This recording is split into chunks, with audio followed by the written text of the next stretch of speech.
Your Highness, ladies and gentlemen, at this, the third convocation since the birth of the University of Mysore, I occupy a double position. I am, as Vice Chancellor, expected, I understand, to tell you something about the doings of the university in the past year, and I'm also a member of the Senate or other person nominated by the Chancellor to deliver an address suitable to the occasion. Combining these two capacities, I combine also the two discourses and thereby hope to save for you some of your doubtless very valuable item and to reduce to some extent the strain upon your attention.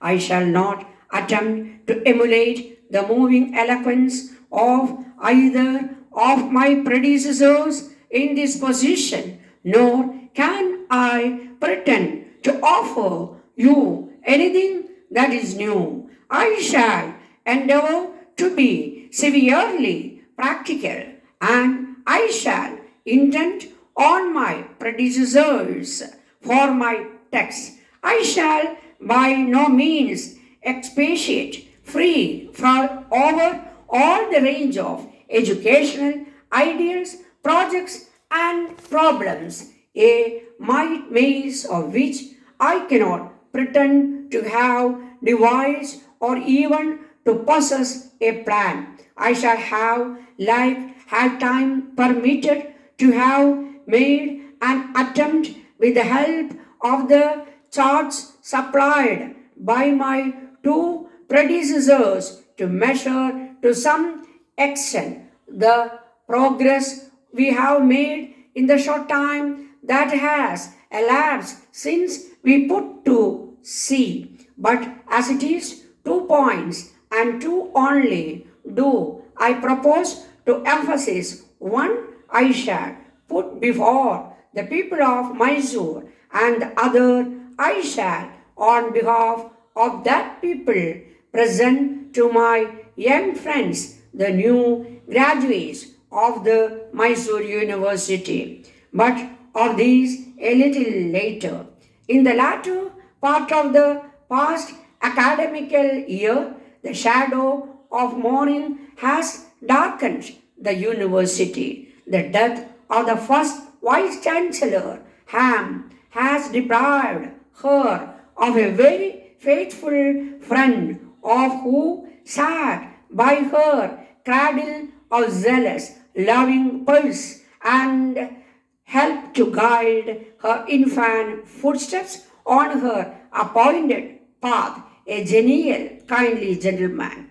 In the deliberations of the council, we greatly miss his gentle guidance and his complete knowledge of the details of all the subjects that came before us. He has bequeathed to the university to tokens of his goodwill, a prize to be competed for by women, tokens which amid many other things will serve to keep his memory green when all of us who knew him and who mourned his loss shall have followed him.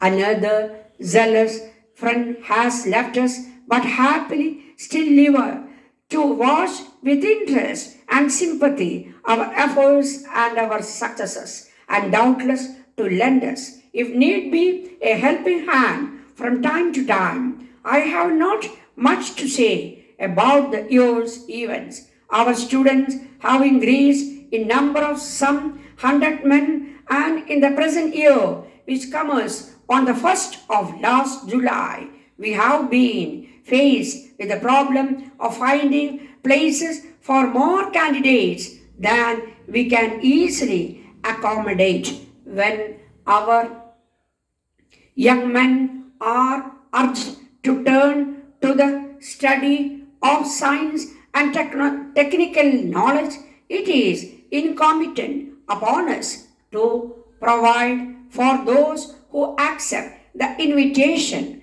and how to do. This is one of the questions which require solution early.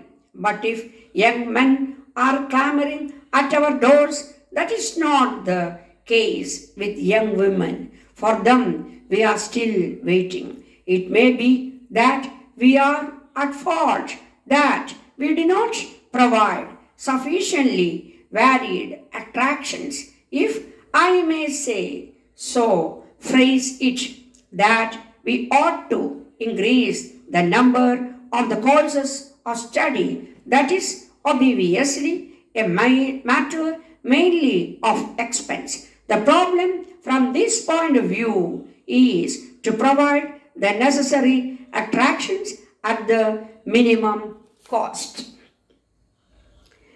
The farmers of the country have helped this nation for thousands of years in spite of numerous hardships faced by them due to flood, drought, earthquakes, etc. They have kept the country strong and have taken active part in the independence of the country. Their unity and discipline have provided enough strength to the nation. We did not have money for the weapons, but still we achieved success because the farmers of the country were behind us. Like the struggle for independence, we have to face another war on economic front. For the last 2 or 3 years, the country is passing through a difficult time due to inflation and shortage of essential commodities. Problems of people, whether living in villages or cities, have increased manifold